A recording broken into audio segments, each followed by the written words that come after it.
Smile, John. Good evening. It's Thursday, August 21st, 2025, and we're in Studio 6F, and it's my pleasure and distinct honor to be speaking with Mr. John J. Jeckovich. How are you doing today? Good, very good, thank you. You're looking well. I never seen you wear an outfit twice. You must have a closet the size of a master bedroom. Oh, come on. You look nice in that outfit. Is that new? Yeah, It's brand new. Look at that. it's not brand new. Matching pants, black shoes. You look good. It makes you look 15, maybe 20 years younger. How you like that? I went to the VA today. Went to the VA today, so you wore that. So you look nice. Huh? You look nice. I bet you most people at the VA couldn't believe you're 100 years old and in kind of shape that you're in. I don't tell anybody I'm 100 years old. No? Okay. Well, you look pretty good for being 100. Born in 1925. Went through the Great Depression. Did the Great Depression bother you? Yeah, oh yeah. It didn't bother you? No. You didn't know the difference, right? No, I was young You anyway. just thought that's the way it was. Yeah. After he got over with the Great Depression, he moved on to the next hurdle. That was frontline combat in the U.S. Army during World War II. What, the 33? 33 is a military code that means 19, yeah. 19-year-olds are the best fighters in the Army. You wouldn't think 24 and 25 there'd be a difference, but there is, Yeah, right? yeah. Got to have that 19, that stamina, and just going in there with little knowledge of the world and just fighting like hell. Fighting like hell. Yeah. So did you have a good day? Oh yeah. I heard you're driving around today. I was driving around. Oh, Well, yeah. yeah, I had to go to the dermatologist. Yeah, you're looking well. You're looking well. So you had a good day. Yeah, Alice took me around. Yeah, Alice is nice. Did you have a good dinner? Yep. You're looking well. You're looking well. So Mr. Jeckovich was from Company H, the 2nd Battalion of the 291st Regiment of the 75th Infantry Division of the U.S. Army during World War II. Mr. Jeckovich lives by two mottos. The first, yesterday is history, tomorrow is a mystery, and today is a gift, right? Right. Today is a gift. His second motto is, he has two doctors, his left leg and his right leg. He jogged for 80 years and just keeps on moving. As long as he's moving, he's living. He's doing great. Reads 3 newspapers in the morning with no glasses, 1 book a week. Shake your hand and knock you to the ground. Good shape. Been beat up, he's been stabbed. Shot in the shoulder by a sniper. Hit by a dirty bomb, which he still has shrapnel in his body. You can't even get out into the airport. Yeah. Those alarms will go off because of all the metal in your body. And still suffering from frostbite today. Stop frostbite's right here. Right Hasn't here. gone away in 80 years. You'll live with it. And unfortunately, Mr. Jeckovich was one of the guys that busted open at the end, towards the end of the war, the Holocaust camps and some of the concentration camps, and you have no idea what they seen. Even the most seasoned soldier, soldier was in World War I and World War II. His name was General Patton. He even got sick to his stomach and was puking when they entered these concentration camps. He wants to go to the Pacific. Yeah, and when they tell yeah, that's a good point. When the war ended in the European theater, General Patton said, "Hey, this is boring. I'm gonna go to the Pacific and fight Yeah, that." yeah. But unfortunately, he had a non-related military accident and he died. But George Patton, blood and guts. Yeah. How does that? Our blood and his guts. Your blood is guts. I like that. I like that. But Mr. Jeckovich wasn't no rear echelon. One more thing once it's run Patton. Patton, you and Patton had a run-in when you were in an old barn in Germany. Yeah. Trying to get out of the rain. What happened there? Well, Postal hides the camouflage the Jeep too much. He caught me. Caught us in there, 3 o'clock in the morning, raining out there. He said, "Get your ass out, go to the next checkpoint. Go, go, go, go." So Post was the driver, he didn't camouflage, did he? No. And Pat came in and said, "Get the hell out." I Yeah. don't care if you just got in here to rest. One of the other nice sayings that Patton said during World War II, he goes, "You don't win wars by dying for your country." Remember, this is very important.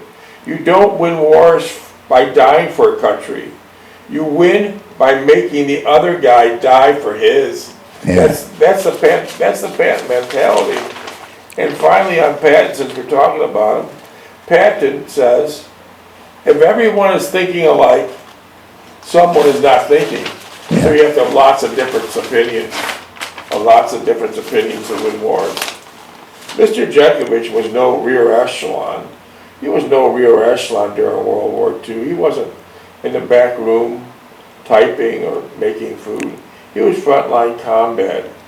And today, we have probably less than 4,000 World War II frontline combat guys, and we're losing them at a rate of 150 per day. 150 a day, huh? Yeah. Oof. And keep in mind, they're all in their hundreds now.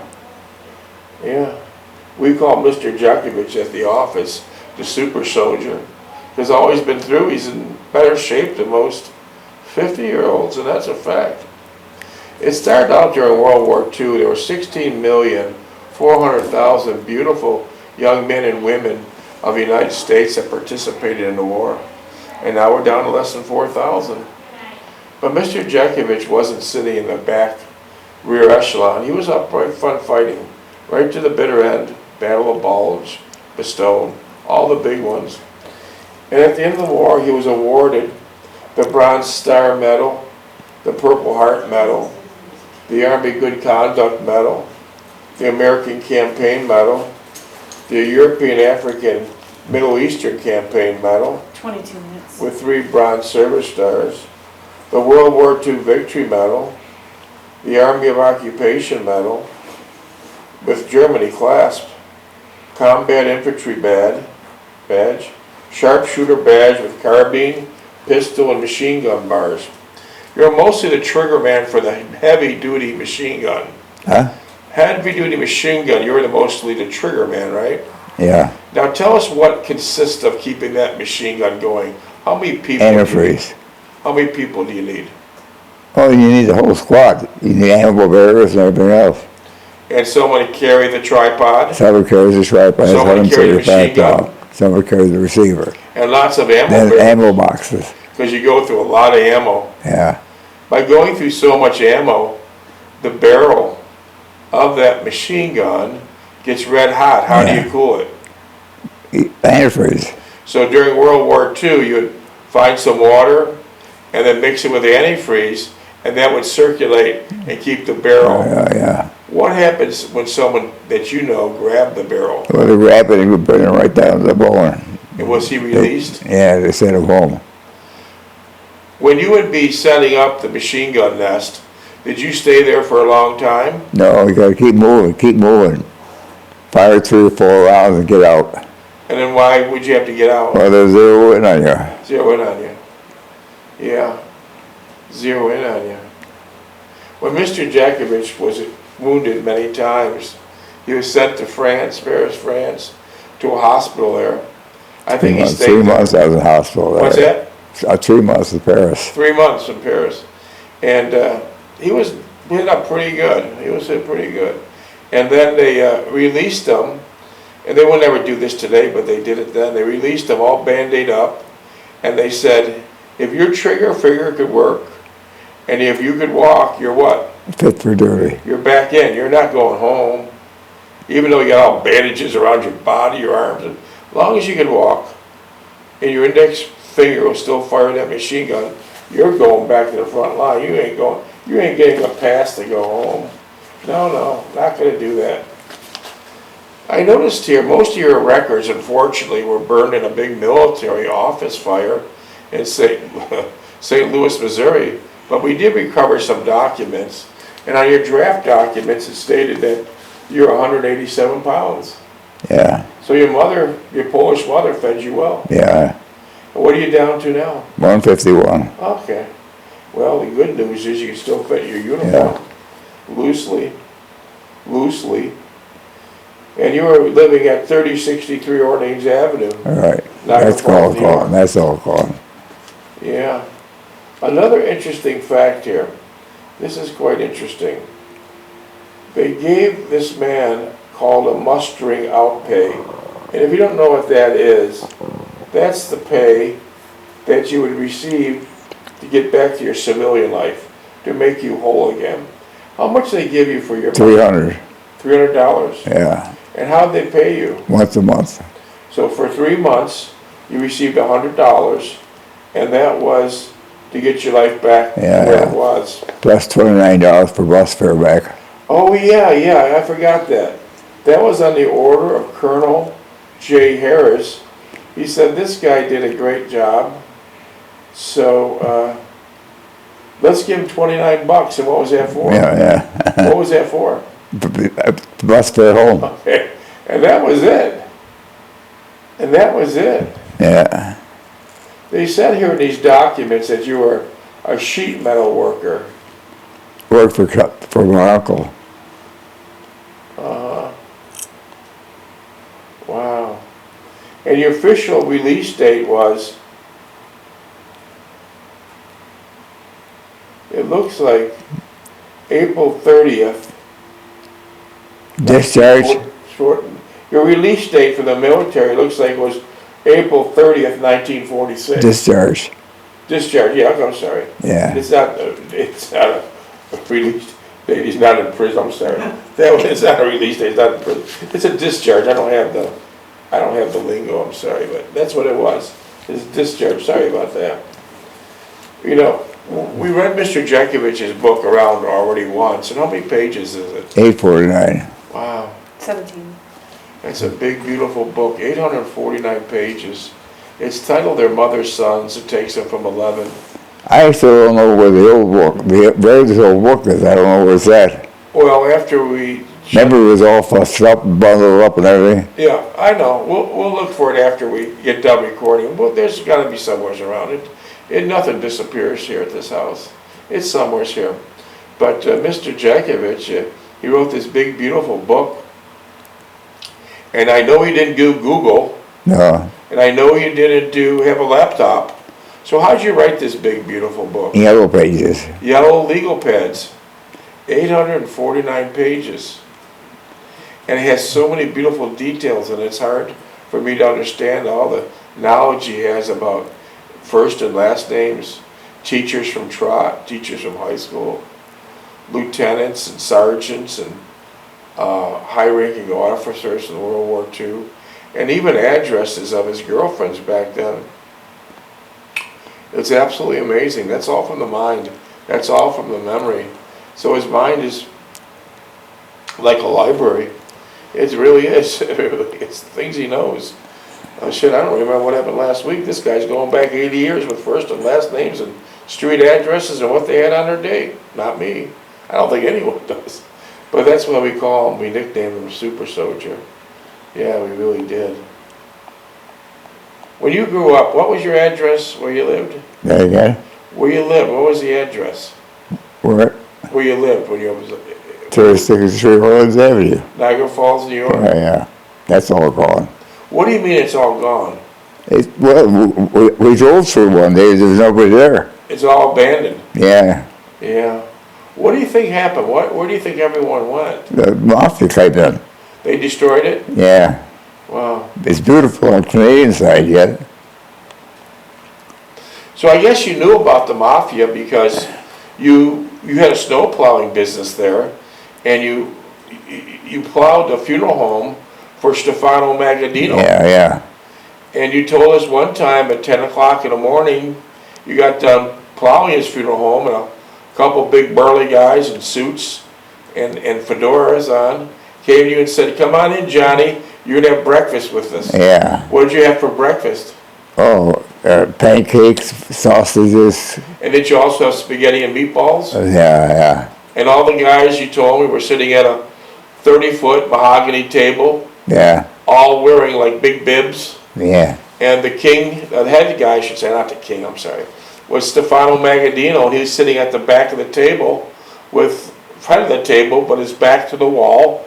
And where were all these beautiful crucifixes and pictures of Jesus. Oh, yeah, he's real religious, real religious. Real religious. His name was Stefano Magaddino. Google him.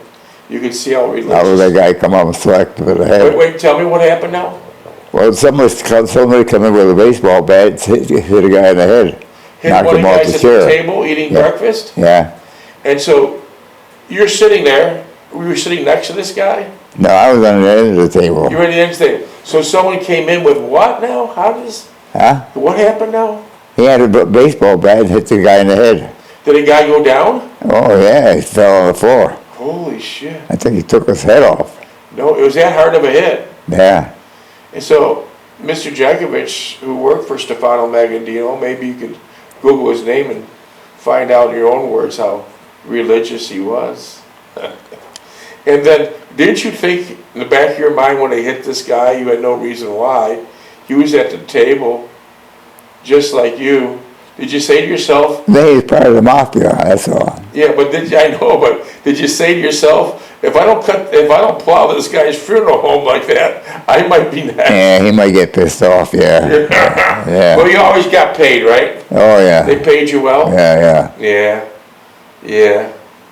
Yeah. Did you ever remember when on Whitney Avenue, his house was bombed? Do you remember that? Oh, yeah. See, what happened was, Stefano Magaddino lived on Whitney Avenue, and the people were trying to kill him. Someone's always killing people if you're a mobster. They blew up the house, but they blew up the wrong house. Yeah, The house next door. And he lived on, I think it was 1656 Whitney. And at his house, these are modest houses, by the way. These aren't no mansions. And when Stefano would ever go to his car, he didn't leave the house and walk to the garage. They had an undertown tunnel for him. So he'd go from the kitchen right into his car in the garage. Because they didn't want to take any chances. But it actually blew up the house next to him. The person who was trying to kill him, he got the wrong house, and everyone in the house died. It wasn't nice. yeah. So did you plow for him every year? Pardon? Oh, yeah. Every year, yeah. You had a pretty good plowing business, didn't you? Oh, yeah. What kind of equipment did you use? My snow plow, I had my international truck. 4x4? No, my Toyota, I had the Toyota, yeah. Did you have a 4x4? Four-wheel, yeah. And you did what other kind of businesses did you plow besides funeral homes? Say again? What other kind of businesses did you plow besides funeral homes? Residential. You did their A lot of houses, business, I plowed a lot of businesses too. like apartment buildings, Yeah, car washes. yeah, So you did a little bit of everything. yeah. I'll guarantee you that big yellow Myers plow you had, it's probably 60 years old now.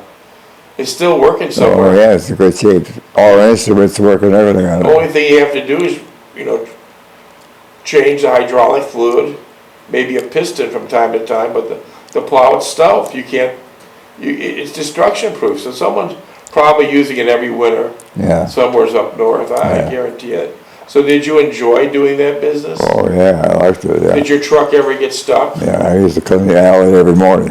Oh, you did your own alley? So, yeah. Were the people very appreciative? Well, I had the truck facing out at 5 o'clock in the morning. I'd get in it, pull out, and plow the street, plow the alley, go all the way around the block.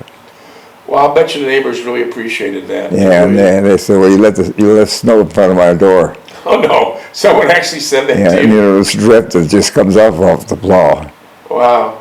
So even when you're plowing the alley for free, people would, some people, not all, 'cause we believe most people are Well, good. Martha gave me $5. Yeah, that was nice. Yeah. Martha was a fine lady, yeah. But some people who were chronic complainers would say you left a little furrow on my driveway, but the rest of the alley's completely dry. Yeah. Because you plowed it. Isn't it amazing? People sometimes just don't think. Yeah. They don't think. And what other types of businesses did you plow? Gas stations? Gas stations, a lot of residentials, How did you get the business? Did you advertise? No, word of mouth after a while. Word of mouth. Yeah. That's amazing. That's the best kind. The word of mouth. Wow. Did your big truck always start? That what? Did your big truck always start? Oh yeah, and I had no trouble with the truck. It kept going, huh? Yeah. 4-wheel drive. No, they dropped out one day. I was with Tom, and Yeah. we were up north, up at the park at Niagara Falls. Yeah. And I was out of 4-wheel drive. What happened? Well, I took it down to the Staircase gas station when he worked there. Okay. We started working. I said, "What the hell are you guys doing? Get the hell out of here! Don't belong here! Get out of here!" You're kidding me. Yeah. Is that what really happened? Yeah. So we put the thing back together. We just slammed it together. It worked. Wow. Get out of here! What are you doing here? How could someone do that? Yeah. Didn't Bundy work on your equipment? Huh? Didn't Bundy Automotive work on your? Bundy did the screw. He put a jack underneath the car to raise it up. He put it underneath the oil wall. And then what happened? Well, it broke a hole in the oil tank. So you had oil all over. Yeah, well, I had Did he fix it? to get it welded. Did he fix it? No. How'd you drive it home with no oil? Huh? How if he popped your oil pan by jacking up in the wrong spot, all the oil must have came out. Yeah. How'd you get it home without oil in it? Well, we stayed there. The truck stayed overnight and got some guy to work on it the next morning. Okay. And so what did they do? Weld the hole? Weld the hole, and that was it. Yeah. Welding's an amazing tool. Welding does miracles as far as I'm concerned. When they welded the hole, did years after that, did it leak at all? Is that right? Did it ever leak after that? No. Yeah, I love that welding. I wish everyone would learn to weld. That's such a great tool. You should see them building some of these huge transport trucks, and they weld the frames. It's just amazing how strong weld is. Did you ever weld? No. You got to know how to weld too. Did you have interest in him? No. You never had interest? No, I didn't want to bother with it. And tell us about how dangerous the split rims are on that truck. The what? Split rims. Split the rings. We didn't know that. It's dangerous. JK and I were taking all the tires off. We didn't know there were split rings. Yeah.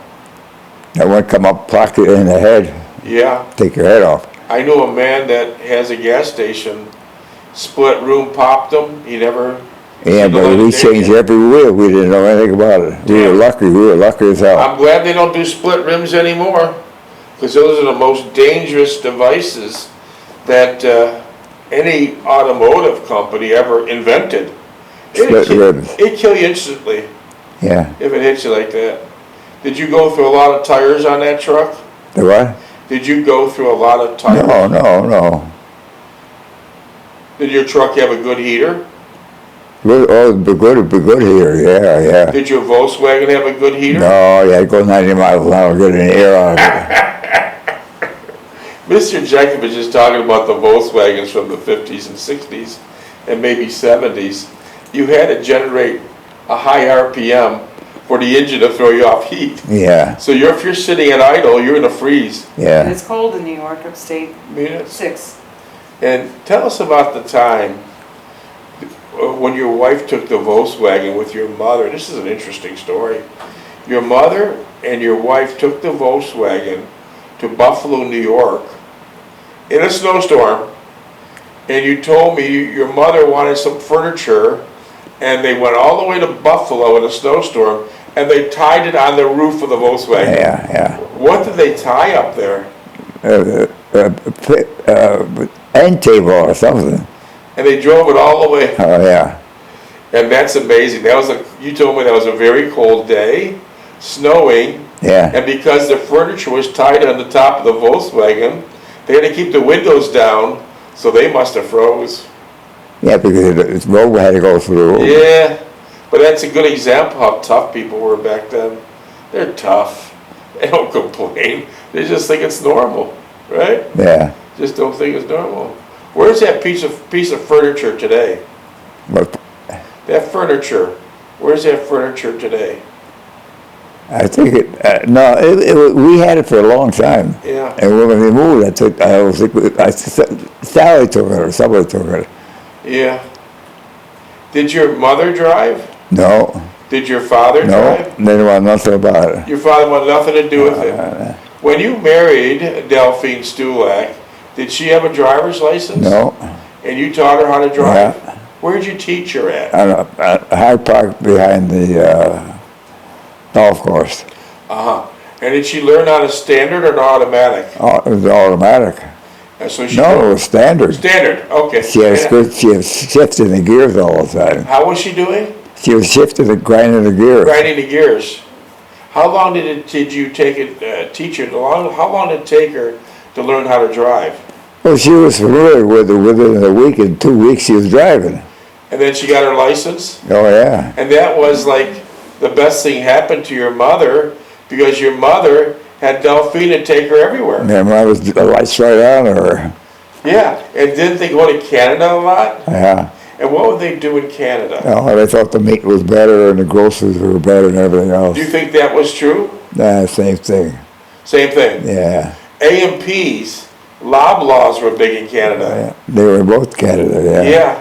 Unfortunately, I believe there's still Loblaws supermarkets in Canada, but it's unfortunately AMP Went out. had 16,000 locations and they all vanished. Yeah. Who would think once you're that big you could still become extinct? So listen, boys and girls, if it could happen to a company with 16,000 locations, anything's possible in business. So watch your product and watch your business very, very closely. Well, you can get out of business in a minute. In a minute, life could, not just business, but things in your life could change in a second. So appreciate every day. So one time your mother was coming across Canada and what happened? There's a trouble. You know, they stopped there. See, got it to clear. I said, no. My mother said, oh, I got my teeth. I just got my teeth. She got the teeth in Canada were cheaper. And he said, will you come in the office, please? That's the U.S. Customs, right? Yeah. Yeah. You gotta put a tax on those teeth. So let me just understand this. Your mother went to Canada to get dentures, minutes? 2.5. Went to get dentures, and the customs agent, before they allowed her back in to the United States, said, hey, listen, you have nothing to declare. And you said no, right? No. And then your mother was so proud that she had a nice one. She was proud to tell somebody about it. She was proud, yeah, I can understand that. And she says, yeah, I got my new teeth. And then what they say to her, Let's come in the office, please. and did you have to pay the duty right then and there? Yeah. How much was it? $150. And you got to pay it right there. Yeah. And when your mother got into the car, and after she left the customs, what did she say? She was mad. She was mad. She was mad. She said, I should open my big mouth.